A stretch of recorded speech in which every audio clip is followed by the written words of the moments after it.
Hi guys, welcome to Gorillas. It's to talk and feed. And what I brought with me is lunch for the gorillas. It's just going to take me a couple of minutes just to throw it out. This is just all for Badongo. This is his lunch for today.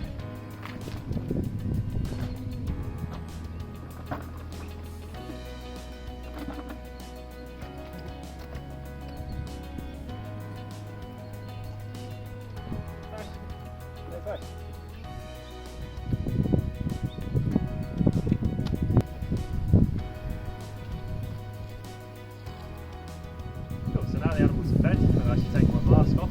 Hi, my name is Mark and I'm the mammal keeper who is looking after our gorillas today. And just behind me we have Bahasha and her lovely little baby. And Bahasha is one of our adult female gorillas. She's going to turn 26 in a few weeks' time. Her baby that is glued to her is almost 5 months old. Will be 5 months old on the 15th. She's still very young and still very dependent on mum. Spends a lot of his time trying to steal her food and investigate what she's eating. Bahasha, originally she was born in Melbourne, Australia before moving here, and this is the first baby which she successfully had with our male Badongo.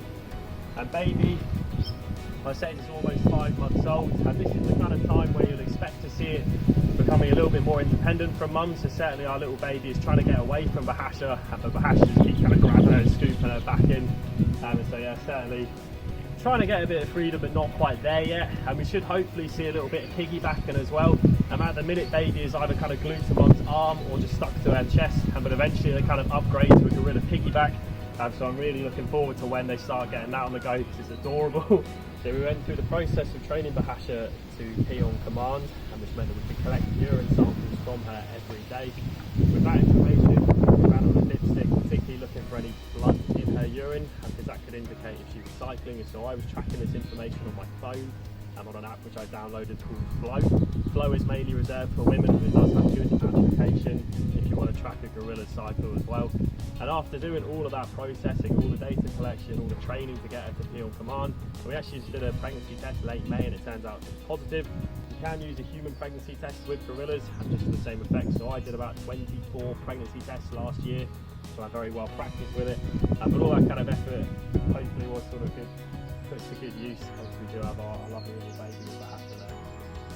So just down on the right here is Kishka, our oldest female. Kishka's 41 years old, and she was actually born in Howlett in the UK before she moved here to Jersey.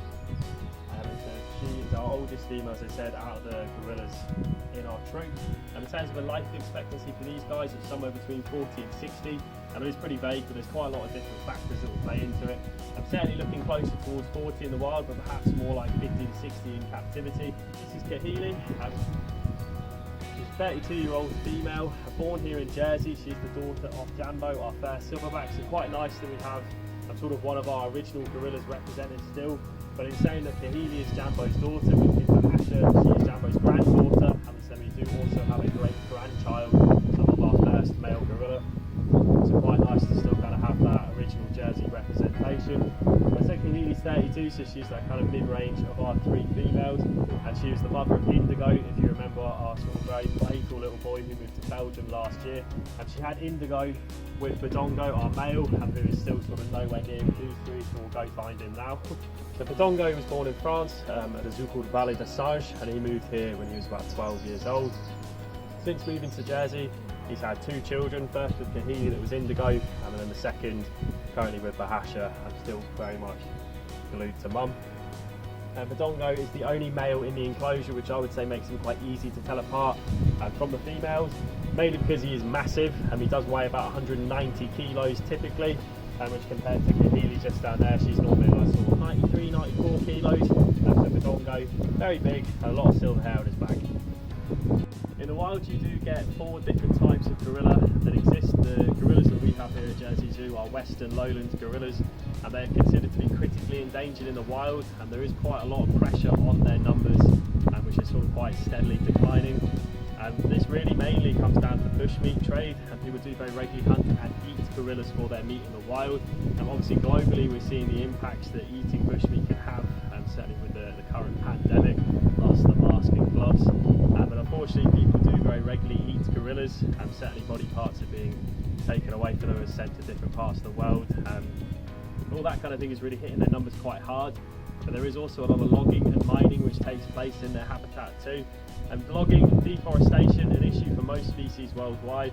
And for these guys, although they are sort of having their home chopped down, the bigger issue still comes from that bushmeat, because the roads that are built to take that timber away after it's been felled just means it's easier for poachers to access these new areas so they can carry on hunting gorillas. So this means areas that might have taken poachers sort of weeks of trekking to get to could just be like a 30-60 minute drive, and so there's that kind of network of access from that logging industry which really hits these animals quite hard.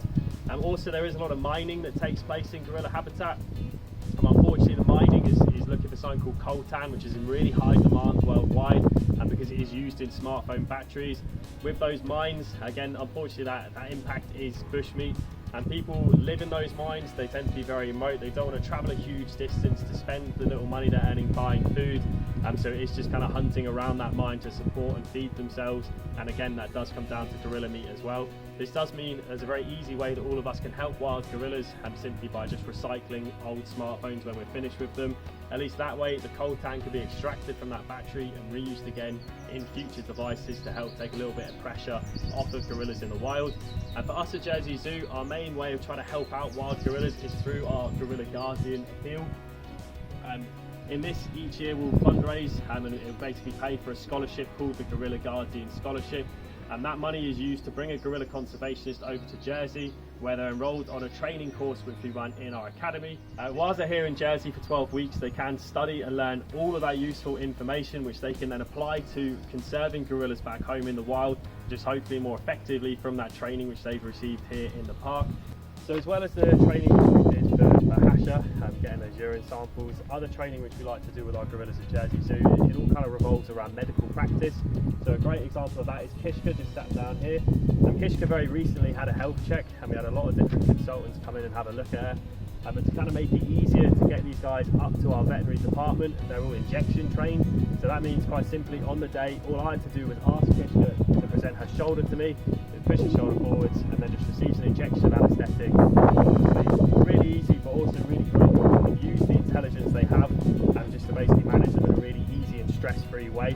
And it's just a great way to kind of use their intelligence for their own good, but also for our good. And a lot of this does kind of feed into some of the changes which we're hoping to make to this enclosure in the near future. So yeah, that wraps that up. Thanks for joining me, guys.